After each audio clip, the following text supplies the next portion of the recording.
So we are at the end of Beginner Series 100. That's part 109, how to build your individual trading success. So we round up Beginner Series 100 and give you all the information you need to know, and you need to realize, and you need to manifest to get successful in trading. Step one, focus on the process. Most people just focus on earning money, but you will earn money when you will stick to your process. When you will execute the strategy, when you will develop your strategy, when you evaluate the strategy, when you document the process, when you make the right trading decisions, when you go through the checklist, when you do everything right, when you're emotional stable, when you stick to your routines, when you're healthy and when you're focused. But all this is part of the process, and don't just focus on the end goal.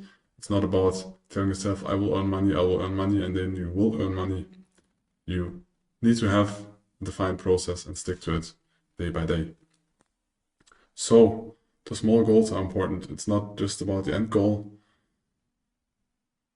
Look where are your strengths and where are your weaknesses. What are the mistakes you do, and try to understand why you do them. Why do you overtrade? Why do you try to step into a trade earlier than the setup is there? Why do you miss a trade? Or why do you stick to or try to trade another strategy, or try to trade your gut feeling when you have a strategy and then you don't trade accordingly to the strategy?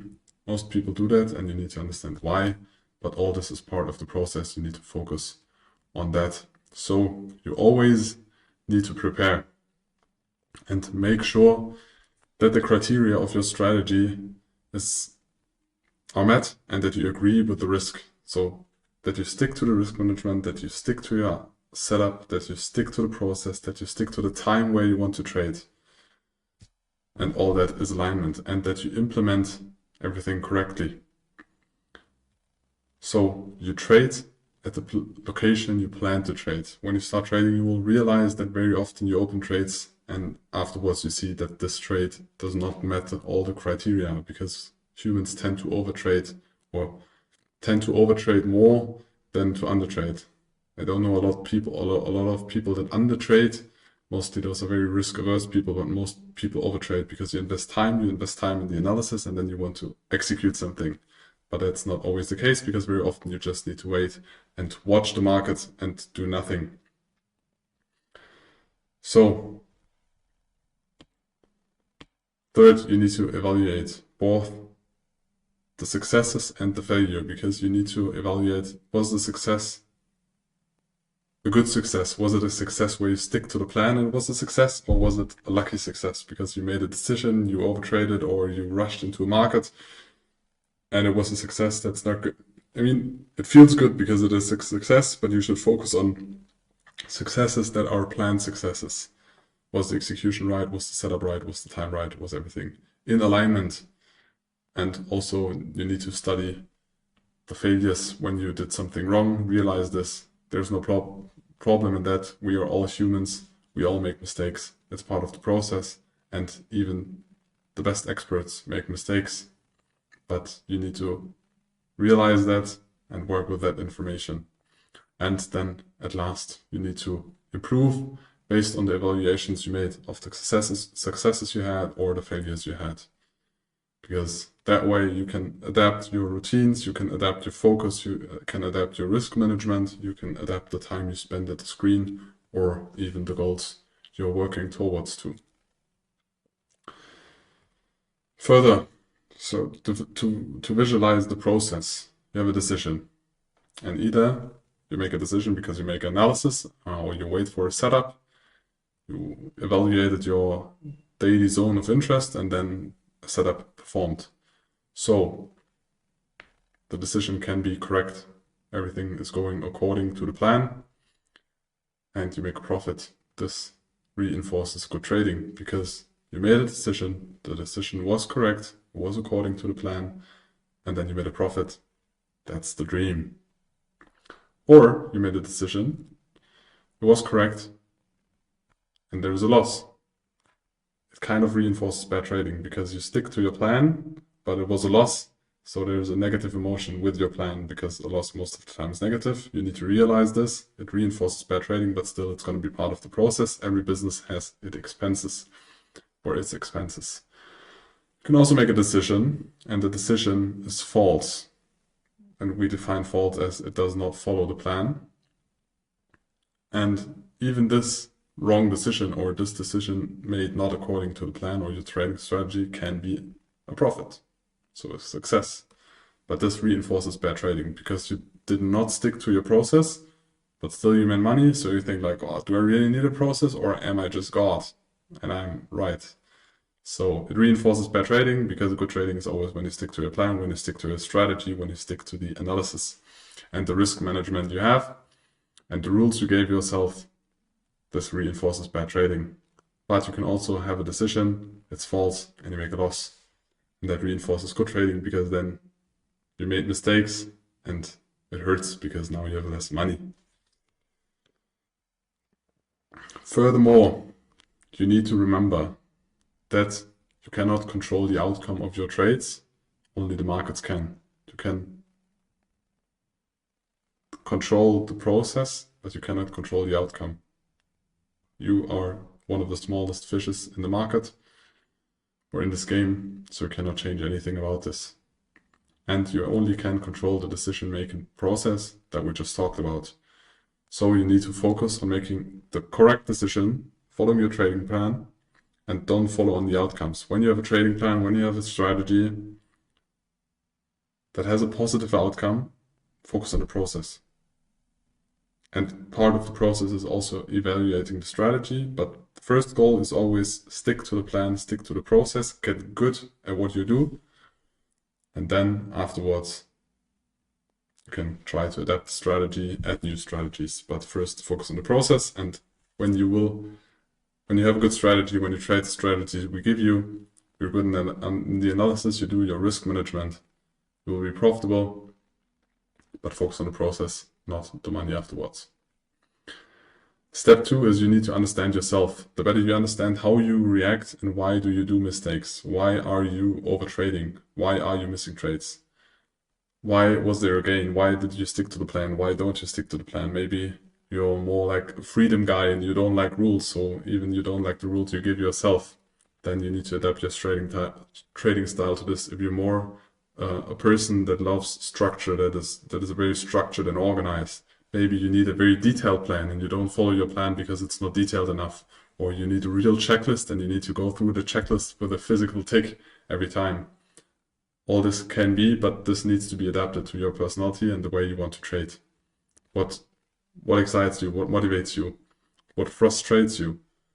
How can you be better? And for that, you need to understand your emotions, because everybody of us has emotions when he trades, because we all have a connection to the time we invest into the analysis, the money that we earn, that we are risking with a financial decision, or the money we made, or the money we lost, or the trade we missed. One of the hardest emotions. Emotions are inevitable, especially stress. You're going to realize it, but you need to view it and you need to work with that. You cannot just turn that off.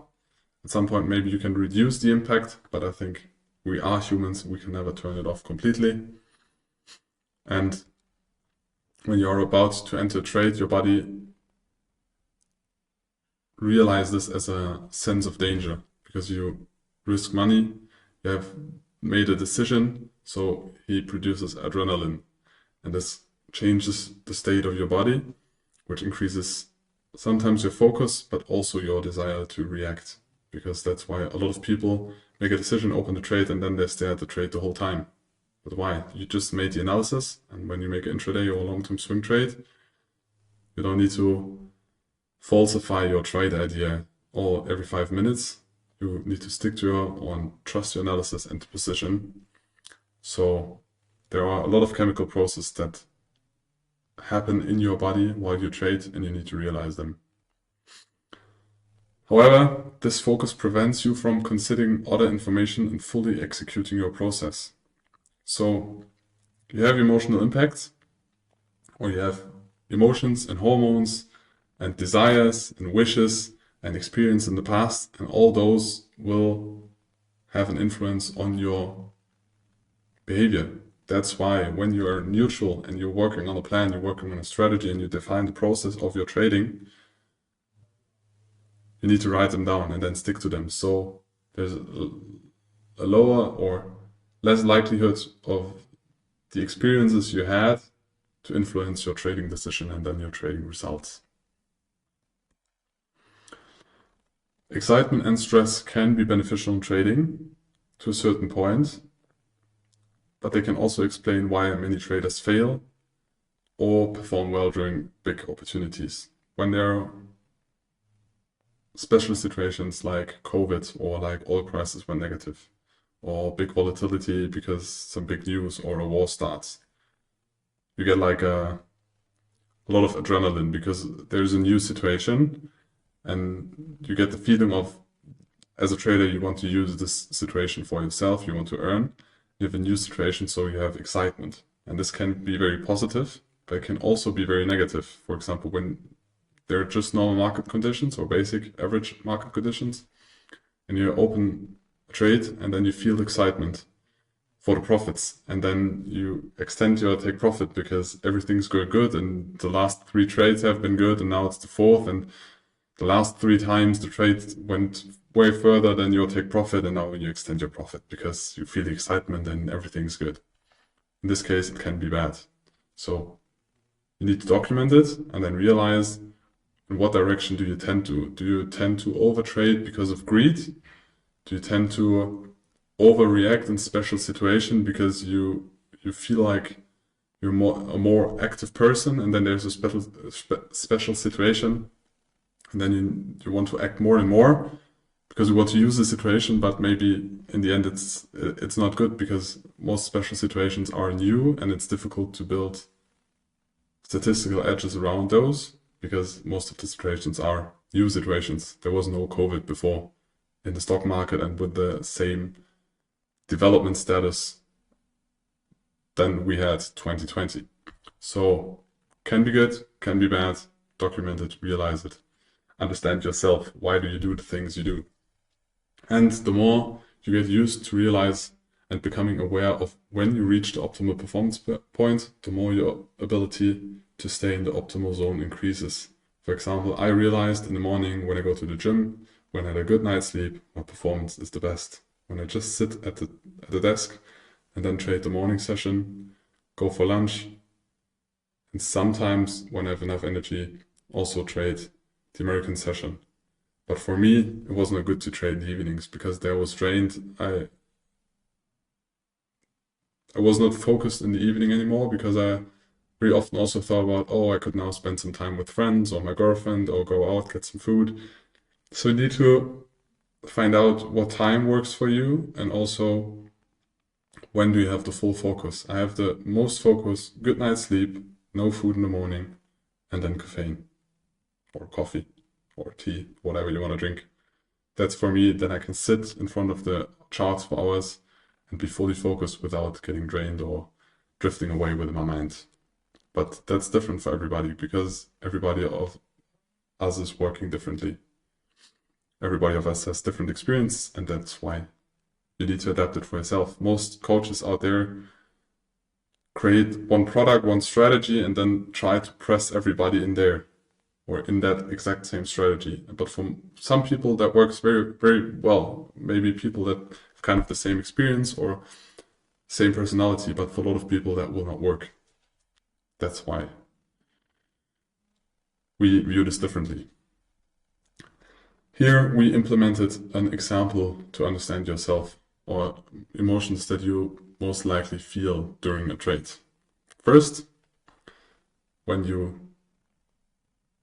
entry is not reached and you miss a trade because of 1 or 2 ticks or $1 or whatever, depends on the asset you trade.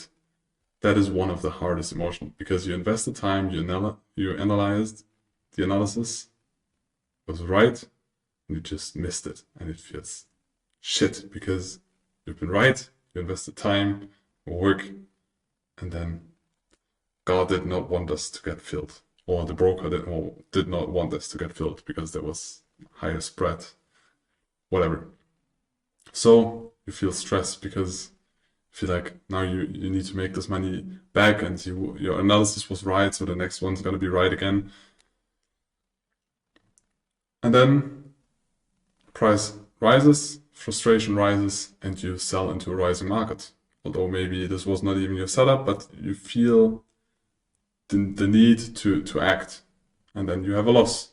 So it was more an emotional trade because you were stressed, you wanted to do something, your analysis was right, so you want to earn that money that you haven't earned because the market did not fill you. So you made a loss, so you're kind of stressed or frustrated more in that case because you lost money. And then at some point, the focus is gonna get lower and lower, and you miss out on real opportunities because your stress increased, your brain's drained, you feel the emotions. The emotions most of the time are stress for your body, and then your focus is not as much as it was at the beginning, and then you miss a trade. And that could be a typical journey of a trader in the beginning throughout the day. And if you don't document this with writing it down, you will not realize those procedures that are going on in you. But when you, for example, in the beginning set a timer that every 30 minutes you try to describe the emotions or the way you feel, you're going to realize this. This can also have an impact that you trade and then you get a message because you did not turn off the messages, and then there was a WhatsApp message of a friend that is feeling bad, or somebody died in the family. All those things happen, but they have an impact on you and the process and the stability you are, and in the end, the decisions you're going to make. Practice makes perfect. You cannot immediately change how you act, how you execute as a trader. You can just improve the documentation, the analysis, and the consciousness of those processes. That's why you need to document it. That's why we talk that much about this. And then you need to document it, analyze it, get conscious about it, and then you can use it as a positive factor. When you realize, okay, you have a lot of greed, you can use this or utilize this as a positive one, but you need to practice it. So don't just repeat the process, always give feedback. Document it, write it down, give feedback to yourself. Try to improve it, try to change it, try to improve or dismiss the negative things, try to improve the positive things. What was good, what was bad, cut the bad away and add up the good. And then repeat what you did well.